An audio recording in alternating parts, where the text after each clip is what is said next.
It's not lonely at the top. That's just something losers say to excuse themselves from doing the work that is necessary to actually become who it is they want to become. Because everybody has this little version of themselves in their heart. They know they're supposed to become. They know what it's supposed to be. They can feel it. They can see it. They know they're supposed to be this bad mother that exists inside of them, but they do not have the courage to even say, this is what I want to become. And if you don't have the balls to say, this is what I want, you sure as don't have the inner grit, fortitude, tenacity to go out and create it. Everything good? What's going on? Well, I mean, like, I'm just in the midst of whooping everybody's ass in this transformation contest we got going on here. Whooping ass or getting lucky? Oh, yeah, just getting lucky every day, bro. I figured that's a little luckier every day. It's weird how that works for me. Like, everything that I do, I'm just lucky, and I just keep getting lucky. Yeah. It's weird. It's amazing. The harder you work, the luckier you get. No, it's like, it's not even, like, the hard work is not related. That's just shit I like to do because, I'm a psychopath, right? Like, I just like to do it. It has nothing to do. Like, I just keep getting lucky. Yeah.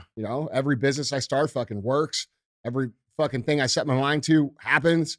I just go out and do this shit that everybody observes me doing every day for fun. Like, I just do it for clout.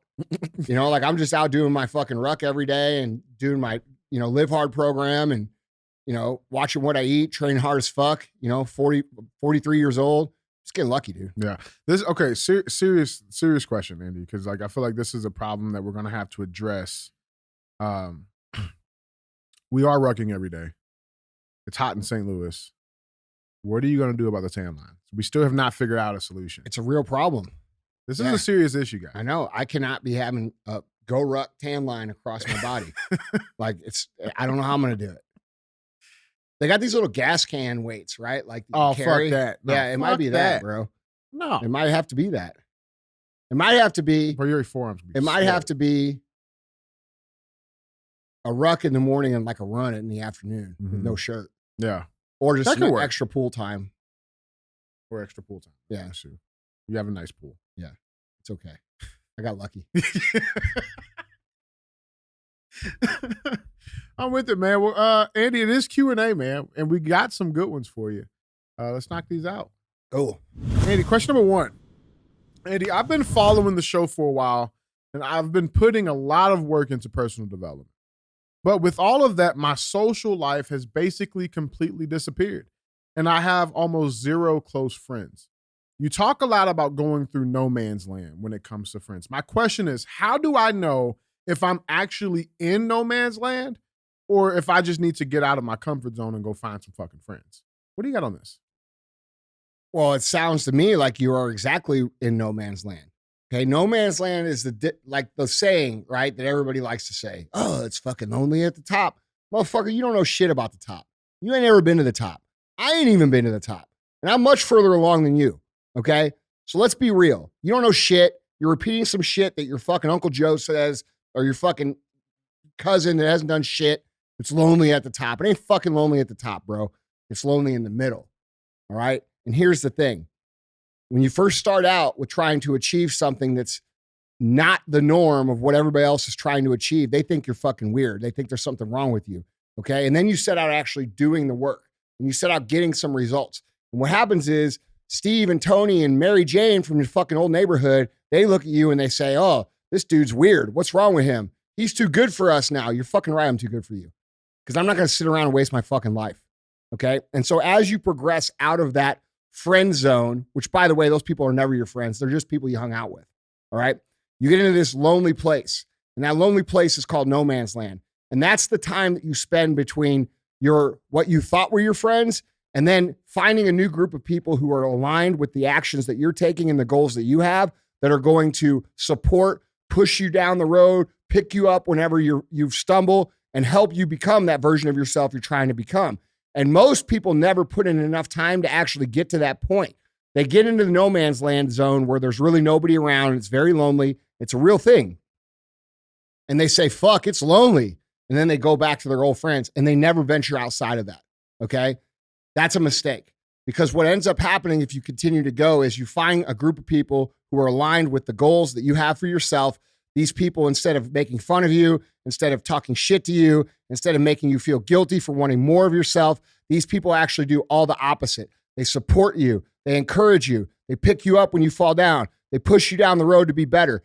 And that journey will happen multiple times over the course of your life if you continue to go. So you'll meet your first group of friends, and these people will probably be, just like you. They lived in the regular world, of the socially acceptable world, for a long time, and they've pushed out and they've created something, and they're working and they're working towards all these better things. And these people will be comfortable there. And you'll if you continue to go, you'll outgrow them too, and you'll go through another phase of no man's land, and then you'll come to another group of people who are actually doing things at a higher level. And that process will repeat itself over and over and over again until you find yourself with literally the highest performing humans on the planet. My phone, if you looked at my phone and you looked at the missed calls or the call data, I mean, every one of those motherfuckers is worth 9-10 figures, every single one of them, right? These are all people whose names you know. These are people who are out there kicking ass, doing things, living at a higher standard, building incredible things. There's billionaires, 100 millionaires, high performance people that, like, dude, it's just, it's an incredible group of people that all hold me accountable to being a higher level of me, which allows me to do what I do. So, like, it's not lonely at the top. That's just something losers fucking say to excuse themselves from doing the work that is necessary to actually become who it is they want to become. Because everybody has this little version of themselves in their heart that they know they're supposed to become. They know it. They know what it's supposed to be. They can feel it. They can see it. They know they're supposed to be this bad motherfucker that exists inside of them, but they do not have the courage to even say, this is what I want to become. They don't even have the balls to say, this is what I want. And if you don't have the fucking balls to say, this is what I want, you sure as fuck don't have the inner grit, fortitude, tenacity to go out and create it. So that's where these friends come in. And that's why it's important for you to fucking be around people who actually support you. Because the reason I am who I am is because along the way, I've met people who have demanded me to rise up and become a better version of myself. And I'm surrounded by those people every day. Look at the motherfuckers in this building I get to come in. Bro, I got fucking half a dozen dudes in here who ran 100 miles. You know what I'm saying? Like, I got people in here that fucking do incredible things every fucking week. Like, it's hard not to be on your shit because everybody is. That's where you want to be. You want to be around people like that. Not your Steve, Tony, and Mary from fucking the old neighborhood who think you're a weirdo because you don't want to be broke and drunk and fat like they're going to be their whole lives. So you're not fucking abnormal, bro. You're just outgrowing the people who have been holding you back your entire life, and you're in the middle and you haven't found that new group yet. You need to keep going. That is it. Let me ask you this, Andy. Two questions. So one, when you got to that first no man's land, how long did you spend there? And then the second part is, who controls how long you spend in that? You control it. Okay. You control how long you're there because, and by the way, there will be a time, right? Like, it's phases. You're going to spend some time there because once you get in that first group of friends, you're going to be overwhelmed with, new energy and new ideas and new objectives and goals and dreams that you want for yourself, because these people who are around you are going to, like, basically, you're going to catch what they have. Okay. And if you're really a killer, like you're a hardcore driven, I want to keep going person, you're going to apply that shit and you're going to naturally start to move on from that. Some of those people will go with you, by the way, but some of them won't. Okay. It's unlike the first group. The first group, none of those people will go with you. The second group, a few of those people will go with you and they'll make it to that third group or that fourth group with you. Right. But you'll repeat this multiple times over your life if you're an ambitious, driven, committed human to pursuing your ultimate potential over the course of your life. This will happen over and over and over again. You will go through times of extreme loneliness and feel like, you don't have any friends, but that's not reality, dude. You do have friends. You're just busy focusing on yourself. You're busy taking care of business. You're supposed to do that. You're supposed to do that in your life. Okay. Too many of us are loyal to friendships, right? Because people guilt us. They say, like, oh, Andy, he's getting too fucking big for his britches. Oh, Andy, he's not humble anymore. That's what they like to say. A lot of them like to say that shit. You changed. No shit, bitch. I was supposed to change. I was supposed to fucking change. That's the whole point. So thank you. Thank you for recognizing it. Like, dude, this is something that really kills a lot of people's potential because they can't get through that first phase to learn how much better it would be when they have people around them that actually pull them along, support them, and contribute to what they truly want to be. 100%. And it goes to like that metaphorical ladder of success we talk about, right? These are those, so you're talking about those groups, those each phases, those are just rungs on that ladder, right? So just going back to that first question, so how long did you spend in that first phase of that no man's land on that first? I don't know. I mean, there's no definitive time. I don't know. Like I seem to go through about every 4 years a new phase. That's what the cycle it seems to be for me. It's like every 4 years I level up, and I've got a whole new group of people around me, and I'm still friends with those people from before, but I'm just not spending my nights and my weekends and my dinners and shit with those people. Yeah. Honestly, dude, once you get old enough, you don't really like, it's not like when you're young, man. Like you kind of like just hang with your tight circle and that's it. Like I don't really hang with people. Like I talk to people on the phone or I text them, but like, it's not like it used to be. Like everybody's busy. That's the other thing. Right.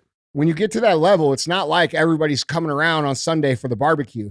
Like you might not talk to people for 6 months. That doesn't mean they're not your friend. Like a lot of you guys need to grow the fuck up. Like you think like, oh, Andy didn't talk to me for 6 months, so he must be mad at me. Motherfucker, I didn't even think of you for 6 months because I'm so busy worrying about my own shit. And if you were worried about your own shit, you wouldn't worry about that. Yeah. So like, dude, it's, you know, it's just something that it's hard to understand when you're going through it, or at least haven't gotten to that first phase because you don't have the perspective. You think that you're going to go out and be this like weird, lonely person your whole life. And that's just not the case, bro. All the great shit's going to come from you just refusing to quit and pushing yourself through.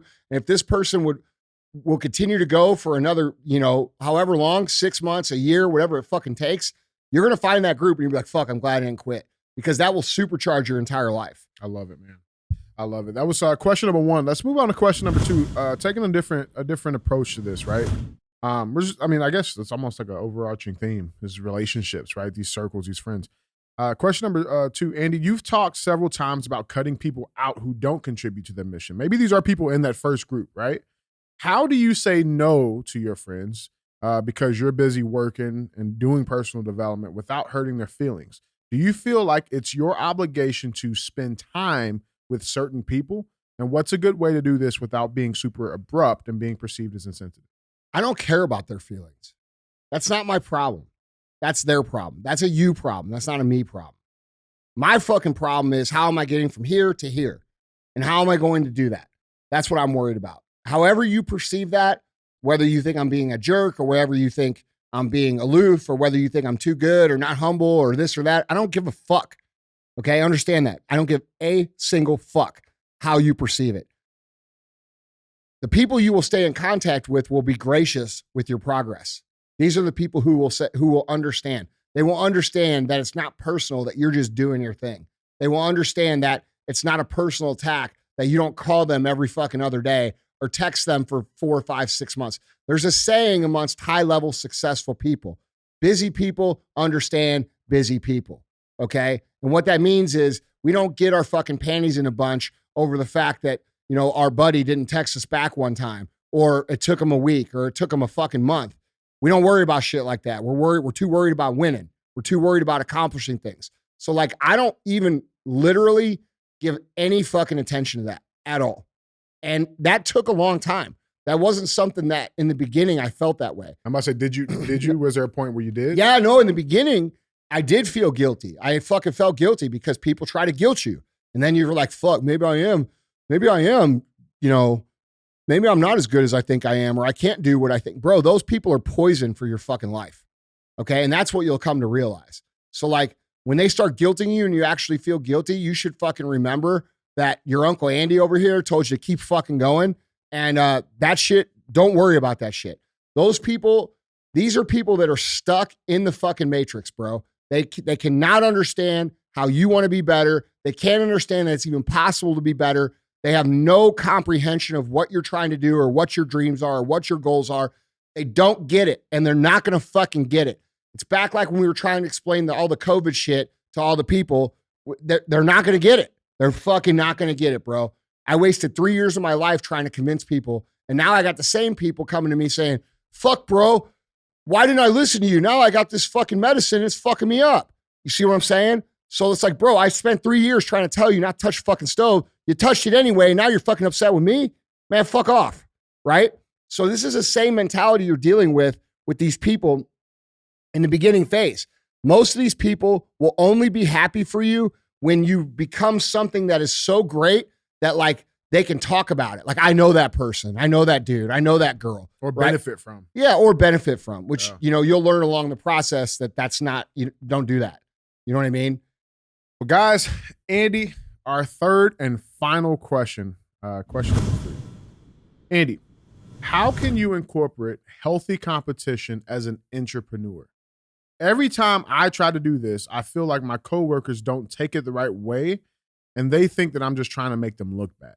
Is this a me problem, or is this a them problem? I want all of us to win, and I'm having a hard time getting the people around me in that same competitive mindset. Okay, where you're making a mistake here is that you're trying to coordinate the plan with these people. Like, hey, we're all going to win. We're all going to do this. We're all going to do that. That's not how humans work. Okay. If you want competition, you got to create competition. I don't give a fuck about healthy competition, by the way. Competition is competition. I'm here to fucking win. Okay. When you adopt that attitude, the one I just said, I'm here to fucking win, and you stop giving a fuck if it hurts their fucking feelings, you know what's going to happen? They're actually going to get more competitive, and they will rise to the occasion. You have to go first. You have to give no fucks about how they interpret it. Oh, you're making me look bad. Good. I'm glad you look bad. That means I'm doing fucking great. Okay. And what will happen is those people will fucking start to run after you because they're like, oh shit, he's going no matter what. And they'll rise up. And what happens magically is instead of them resenting you, eventually when they start winning, they start to respect you for going first. Okay. So you're trying to coordinate it all and do all like, oh guys, let's do this. Isn't this a good idea? And then when you try, they're like, fuck Steve, you're making us look bad. Man, fuck them. Okay. Do not worry about that at all. Don't even fucking talk to them about it until you're so far ahead when they're like, fuck, Steve's hitting his numbers, or he's getting paid, or he's getting a promotion. Be like, yeah, I tried to get you guys to go, but you're not going. Just come do these things. And then you invite them to go, and they will fucking go. But until you go, they're not going to go. And this is a fundamental flaw with most people when it comes to leadership, because they believe that there's a way to somehow coordinate it all peacefully and package it real nice so nobody gets offended. Bro, winning offends people. Doing great shit offends people. Whether it's your fucking teammates, whether it's the people on the outside, whether it's the other team, people don't like motherfuckers that are good at what the fuck they do. So get good at what you do if you want your team to win, because they will follow you out of spite at first and then respect you later for making them better. Okay? So like, you're thinking about it the wrong way. You have to go and they will follow. I love that. Andy, why do you think people get so, why do you think people put so much fucking care and emphasis on other people's feelings? Like, how did we get here? Because that's what they're taught to care about. Like, if you think about what we're taught to, look at our whole society, bro. You can't even say the truth because it offends people. You can't point out statistical facts about society because it hurts people's fucking feelings. Whether or not they're there or not. Yeah, bro. You're giving out trophies to kids now based upon showing up so their feelings don't get hurt. So you ask where it comes from. It's a cultural indoctrination of creating a scenario where people don't value achievement anymore. They value just being a part of. And that's not the way natural order works. Natural order, no matter what you think about it, no matter what your fucking opinions are, no matter how much you bitch, whine, cry, and most people spend their whole lives complaining about it, it's still going to apply. And the winners are going to fucking win, and the losers are going to kick rocks. The winners are going to have the spoils. Losers are going to have the leftovers. This is reality, bro. And there's no way to fucking talk your way around it. There's no way to protest your way around it. There's no way to cause a scene around it. It's just the way it fucking is. I didn't make the fucking rules, bro, but I understand the rules, and they're concrete, and I play by them because that's where the reward is. And you would do yourself a service instead of thinking that you can bitch, argue, fight, and like resist and kick and scream, and somehow you're going to get what you want, and just accept the rules and be like, bro, if I want to win, I got to get fucking good. And that's it. And so like, stop wasting your life. Stop being someone who fucking thinks bro, there's 8 billion people on this earth. No one gives a fuck how you feel about anything. They don't.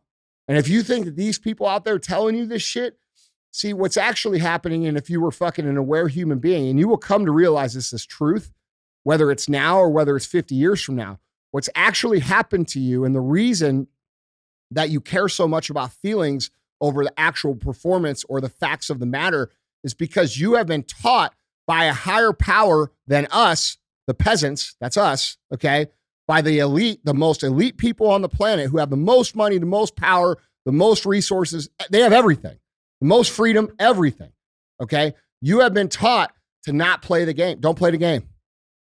Showing up is good enough. If you don't know algebra, you don't have to learn it. Dude, you know what? You don't have to have a great credit score to get a mortgage anymore. You get a lower credit score and you'll get a mortgage just fine. They're teaching people not to compete so that they can stay in fucking power. Okay. And so are you going to waste your whole life because some elite fuck taught you that the fake rules to the game so that you get fat, sick, lazy, inactive, unhealthy, dumb, filled with alcohol, unfit? Like, bro, that's what they want from you, because when you're that way, you're not a threat to whatever they have. This is why I say personal excellence is the ultimate rebellion, because it fucking is. That's what they don't want. They do not want you to be fit. They do not want you to have money. They do not want you to fucking be smart. They do not want you healthy. Okay? If you're sick, you buy their drugs. Okay? If you're stupid, you fall for their shit. If you're fat, you sit down and consume all their data. You're a customer that they intentionally create. And dude, this mindset of everybody's fucking feelings, this politically correct culture of not offending anybody, all of that is built around the idea of keeping us low and keeping them high. And we as a society need to figure it the fuck out, because the rules of the game, just like in nature, are fucking survival of the fittest, kill or be killed. This is a fundamental reality. You either are or you fucking aren't. There's no in between.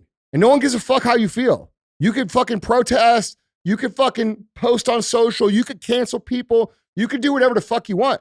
But the motherfuckers that keep moving and they keep working and they keep getting better, they're going to have all the shit and you're not going to have anything. You're going to be stuck at home watching fucking streaming, paying for it. You're going to be eating fucking Uber Eats, okay, getting fat as fuck, that was going to make you sick, which makes you consume their fucking medical system, okay? You're going to be indoctrinated by their information because that's what you're doing because you're lazy, right? You're going to believe everything they said. So now you become not only a non-player in the game, but also an asset to their fucking way of life. And then keep voting for it because dude, look, man, you need it. Look, it's the real shit. And it ain't ever changed. And like these people out here that fucking try to make it be like, oh yeah, you know, winning's not cool anymore, you know. But bro, don't listen to that shit, bro. I'm just going to live my life and, you know, float around and experience life. Bro, find those people in 20 years. Find them in 20 years. Okay? Because I'm old enough to know what that happens in 20 years. A lot of you guys aren't. All right? Don't listen to it. Use the time right now to become great at what the fuck you want to be great at, to become educated, to become fit, to become, you know, wealthy. All right. So that you could actually have some sort of freedom, because those are the only things that are going to give you real freedom. They're not going to give it to you. We're living in an age of technological and intentional propaganda slavery. All right. Look how they're promoting being overweight as healthy and cool. Right. Look how they're promoting all this crazy shit, the opposite of reality. It's all to keep people down so that they can maintain power. The only thing, this is why they villainize achievement. This is why in culture, there's a part of culture right now that hates people that go out and build businesses. Oh, I fucking capitalist. Yeah, motherfucker, I fucking provide food for literally fucking thousands of people. That's the way capitalism fucking works. Yeah. He's the 1%. You're goddamn right I am. Took me 24 fucking years to get here. When you were fucking off, I was working. When you were fucking being a fucking lazy piece of shit, I was working. Now you want half my shit? Fuck you. Go get it yourself. So like, dude, you ask where it comes from. That's where it comes from. It's indoctrinated into people, and it's a false reality. And it's a false reality to the point where it doesn't matter how much steam it gets. It will never be reality, because this isn't the first time in the history of humankind that these principles have caught steam. even let's say it became the norm and everybody agreed, okay, we're going to just depend on the government. Bro, the government kills people. The government starves people. The government creates a life of misery. Ask anyone who lived in communist fucking Russia. Ask anyone who lives in communist Cuba. Ask anyone who lived in communist Venezuela. Ask them. There's a reason motherfuckers come here and they're like, fuck, this is amazing. It ain't because that system's better than ours. And some of you are so misled and willing to justify your own unwillingness to actually put in any fucking effort in life that you are willing to ride that fucking false reality into the grave as opposed to like just working and trying to be better. It's dangerous, dude. Simple fix. Lots of people are ruined. Bro, look, that's for them. I don't really give a fuck about them.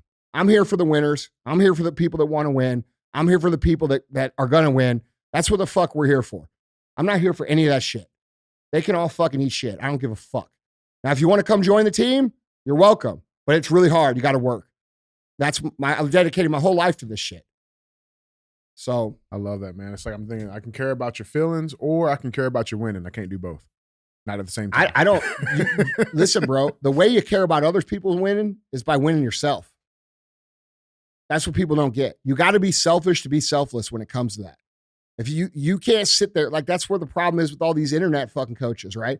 How many internet coaches are there online that haven't done a fucking thing, but they're a coach, right? Right. Makes sense.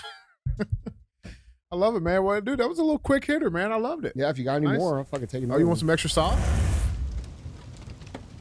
Andy, 24 years in business. This is extra sauce question. 24 years in, damn near a quarter of a century. You speak a lot on the business side about reinvesting, right? What would you say in the last 24 years was your best reinvestment that you've made in any one of your companies? Myself. Taking my fitness and my health, my mental fucking toughness and my grit, my fortitude, my ability to persevere, my ability to endure, building myself into someone who's built for fucking winter, for the hard times. That was the best investment I've ever made. Zero question. So not millions of dollars into automation. That fucking investment made me hundreds of millions of dollars. Okay? That's not millions of dollars in an investment, not new marketing, not this, not that. Like I could list all that shit out, but see, here's the thing.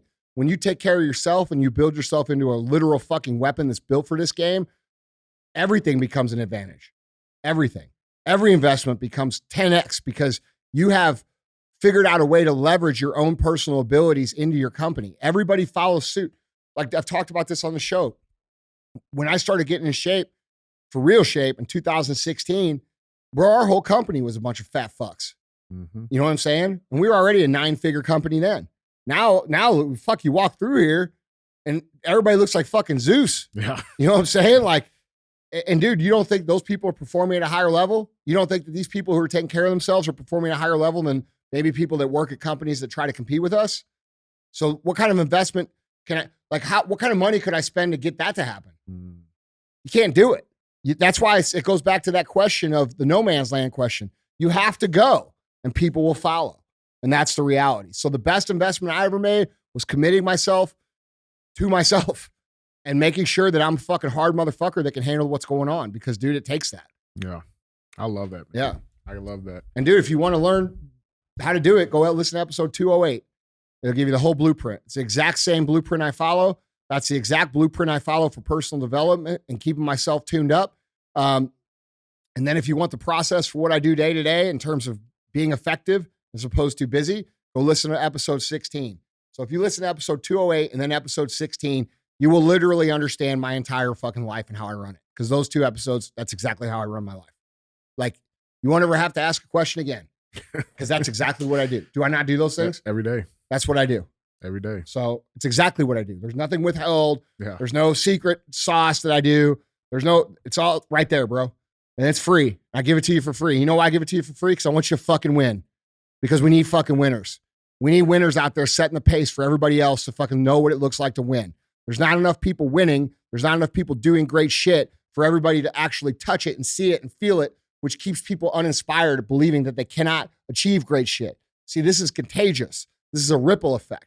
If you win, other people win. If they win, other people win. If those other people win, some other motherfuckers win. And this is the fucking cultural rebellion that we must have. It has to be a rebellion of personal excellence and winning so that we can all rise. And when we all become people who are fit, intelligent, wealthy, at least to the, not poor, right? No. And aware of what's going on, now they can't control us. And right now they can, because they've created a whole fucking culture full of zombie fuckers that don't even know what the fuck is going on. They think and mainstream media is like actual news still, like it was 30 years ago. That's getting a little tinfoil there. I'm just saying. Well, it is what it is. But I'm just saying they think that's real shit. Yeah. They don't understand there's a whole narrative being propagated out to get people to behave in a certain way. Like they can't grasp that. You got to break the matrix. No, dude. The only way to break the matrix is through personal excellence. It's raising of standards. It's setting the example for other people to see. Because, dude, just like we were talking yesterday, you and I were talking yesterday about cars at the end of the day. Do you remember what we were talking about? We were talking about how when I drive my Chevelle to the gas station, every motherfucker loves it. Everybody loves it. Everybody loves it. Doesn't matter. Nobody hates on it. Everybody loves it. 90-year-old women, 7-year-old kids, this, that. I drive my fucking LaFerrari to the gas station and nobody fucking says shit except the little kids. Mm-hmm. Okay. And the reason is because these people can see the Chevelle as obtainable to them. Right. So it's like, cool. And then I'm a dick when I drive the LaFerrari, right? Because that's like, I'm just showing off. Well, you don't know. I have a passion for cars. What you also don't know is what that passion for cars has created. It's created fucking thousands of fucking jobs. Okay. So because they can see the Chevelle as obtainable, they cheer for that. But what they're really cheering for is their own limitations. Mediocrity. Well, do you see what I'm saying? Yeah, man. So like you're okay with cheering for something that's you feel comfortable with, but like when you see something that's outside that box, it upsets you. Well, the reason it upsets you is because you're not understanding that you have the capacity to move outside that box. It's just nobody ever told you that before. So we got a lot of work to do. A lot of people that I feel like a lot of people in society just need that smack of permission. Well, hold on. Now, if that same person, okay, let's just say the same person who was hating, if they had grown up in a family where one of their uncles or one of their cousins or somebody was a wealthy person and they had some cool shit, they wouldn't hate on it because they would say, oh, fuck, I actually know a person who did that. And they would probably come up, and they do, and say, hey, my cousin does this and that and this. What do you do? And they get interested, right? And they learn and they get a little better. So it's all about them being able to witness the win. All right. And what we have right now is a pandemic, an epidemic of fucking loserdom and mediocrity that was intentionally created by our own fucking systems to keep people suppressed instead of being winners. All right. And so now your whole family, they have never witnessed anybody who's actually became top level physical fitness, top level successful. They don't witness that shit or even any level of success. So how can they go to achieve something? How can we raise our standards if they never witness it? Or know it's possible? They don't know it's possible. They think it's for other people. They think it's for people who, were born over here on third base, or people who got lucky, or people who fucking sold their soul to the devil and shit, right? Bro, the only thing that sells your soul to the devil is you becoming less than what you're meant to become on this fucking earth. Let's be real about it. Because that's a fucking slap in the face to the higher power. Facts. Yeah. Some deep shit, man. Yeah, well, that's why personal excellence is the cultural rebellion that we must have. That's what's going to change shit. It's going to be you, and I'm talking to you, and a lot of you guys think I'm talking to someone else. I'm not talking to DJ. I'm talking to the motherfucker who's got this shit going right in their ears right now. It's going to come from you raising your fucking standards. Reach down and grab your fucking jelly belly right now. That ain't setting an example, bro. Go look at your bank account. That ain't setting an example. Okay? Go look at what you believe to be true and who you get your news from. That's probably not setting an example. Or maybe you do know everything's fucked up, but you don't know what to do. Well, I'm telling you right now, it's starting here with yourself, because those are the things that are going to inspire others to be better, which creates our ability as a collective to break out of the mental restrictions that they have intentionally placed upon us. I love it, man. I love it. Guys, make sure you subscribe. Yeah, that was smooth. Yeah. So Joe just hold up a sign in here that says subscribe. I'll see it on YouTube. Yeah, and DJ fucking got it. So yeah, subscribe to YouTube. Well, I didn't know if it was me or him. You need it. Yeah. That was for me, but yeah, but You got it. So we're Fucking good. Joe. Yeah. Fucking Joe. Fucking Joe. This is your fault. Joe did the right thing. Motherfucker said. Good job, Joe. That's a DJ. It was Show of hands. Whose fault is that? DJ's? It was in black writing, so I thought it was That's right. me. It's your fault. All right. Well, that's all I got. All right. All right, guys. Pay the fee.